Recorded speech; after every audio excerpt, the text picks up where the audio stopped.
ओम शिवावतार महायोगी साक्षात् नीलकंठन संशयः गृहाण वंदनम प्रभो नमस्ते हर गुरवे। ओम हेतुकिं प्रेम घन दिव्य मूर्तिम आचार्य रूपं श्री प्रणवं नमामि। त्वमेव माता च पिता त्वमेव त्वमेव बन्धुश्च सखा त्वमेव त्वमेव विद्या द्रविणं त्वमेव त्वमेव सर्वं मम देव देव त्वमेव सर्वं मम देव देव त्वमेव सर्वं मम देव देव। শক্তি পুরুষোত্তম কথা ইউটিউব চ্যানেলের এই অনন্য প্রয়াস অনুপম যাত্রায় চণ্ডী চিন্তার অনুপম যাত্রায় আপনাদের সকলকে স্বাগত। আজকে আমরা শ্রী শ্রী চণ্ডীর প্রথম অধ্যায় ৩ নম্বর মন্ত্রটি পড়ব। তো তার আগে বলে রাখি, আপনারা যারা আমাদের ভিডিও দেখছেন তারা ভিডিওটিকে নিয়মিত পাওয়ার জন্য চ্যানেলটিকে সাবস্ক্রাইব করবেন ও বেল আইকনটি অন করে রাখবেন। তো আমাদের ৩ নম্বর মন্ত্র ছিল महामायानुभावेन यथा मन्वन्तराधिपः स बभूव महाभागः सावर्णिस्तनयोरवे।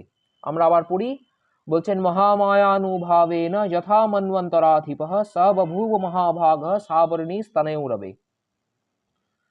তো মহামায়ার অনুভাবে এই মনু মন্বন্তরের অধিপতি হয়েছিলেন।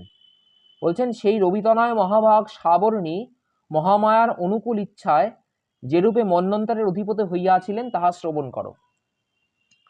তো আমরা বলেছি মনু হচ্ছেন যে অখণ্ড মনুষ্য চৈতন্যের সমষ্টি।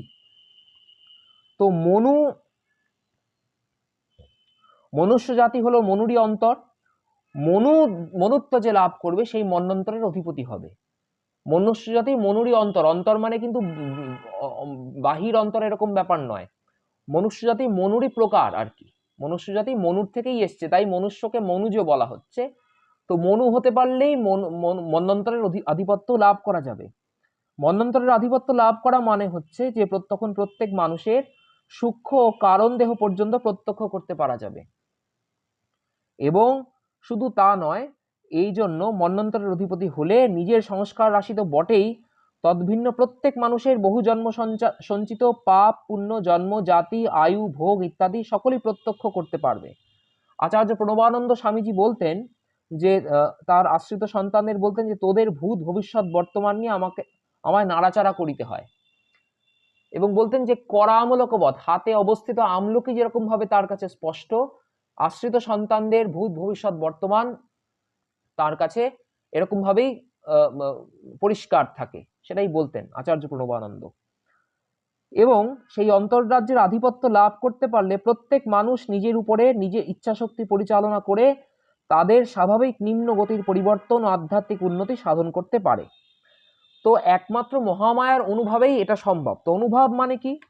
অনুভাব মানে হচ্ছে যে পশ্চাৎ ভূয়ত ইতি অনুভাবঃ। মহামায়া হলেন চৈতন্যময়ী মহাশক্তি। তিনি তার মধ্যে প্রত্যেকটি ভাবরাশি আছে। মনে করুন আমি রাগ করছি বা আমি দুঃখ পাচ্ছি, সেই রাগ করছি, সেই রাগের যে প্রকাশ অনুমানে পড়ে, সেই রাগের যে প্রকাশ তার ঠিক ভাবের পরেই এলো, তাই অনুভাব। বা সেই প্রকাশটা কিভাবে এলো না, আমি চিৎকার চেঁচামেচি করে ফেললাম তো অনুভাব। বা আমি দুঃখ পেলাম, সেই দুঃখটা মনে পেলাম, সেই ভাব এলো, তার অব্যবহিত পরেই আমি কেঁদে ফেললাম দুঃখের চোটে, তো সেটাও মহামায়ার অনুভাব।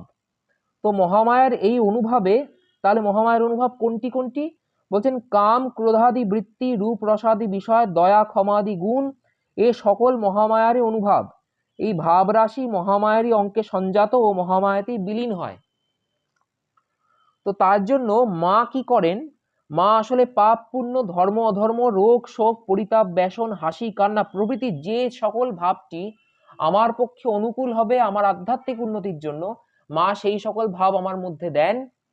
কোনোটাই অপাঙ্ক্তেয় নয়, সেই সকল ভাব আমার মধ্যে দেন। কাম ক্রোধাদি বৃত্তিও মাই দেন এবং তার ম্যানিফেস্টেশন মায়ের মাধ্যমেই হয়, কারণ মাই সব। তো সেই ভাবের মধ্য দিয়ে যেতে হয় আমাদের, কারণ মা হচ্ছেন স্বয়ং ভাবাতীতা। তিনি ভাবের অতীত, তিনি কোনো ভাব তার মধ্যে নেই। তিনি ত্রিগুণাতীত নির্গুণ পরব্রহ্ম, তিনি সর্বপ্রকার ভাবের অতীত, তিনি ভাবাতীতা।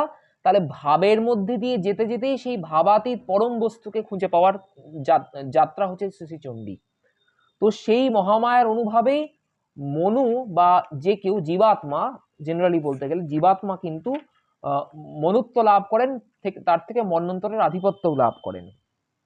কারণ আমরা মনে করুন ধ্যান করি, ধ্যান করতে গিয়ে ইষ্টমূর্তি চিন্তা করতে গিয়ে বিভিন্ন রকম চিন্তা আমাদের মধ্যে আসে, তো ভাবি যে সেগুলো আমার ধ্যানের প্রতিকূল, কিন্তু তা নয়।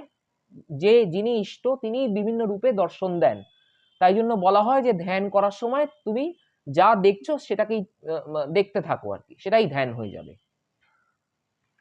তো আশা করি আপনাদের ভালো লাগলো। আমরা পরের এপিসোডে আবার 4 নম্বর মন্ত্রটি দেখব যে এরপর কি হলো। তো ততক্ষণ পর্যন্ত বিরতি চাইছি। আপনাদের সকলের জীবন মঙ্গলময় হয়ে উঠুক। জগৎজননীর অশেষ অক্ষয় কৃপা ও গুরু ভগবানের অক্ষয় আশীর্বাদে আপনাদের জীবন পূর্ণতা পাক। শরণাগতি একমাত্র পথ, মায়ের কাছে শরণাগতি প্রার্থনা করা ছাড়া আর কোনো গতি নেই। তাই শেষে বলি, শরণাগত দীনার্থ পরিত্রাণ পরায়ণে সর্বস্যার্তি হরে দেবী নারায়ণী নমস্তুতে। জয় নারায়ণী নমস্তুতে, জয় নারায়ণী নমস্তুতে। জয় গুরু, জয় মা, জয় মা।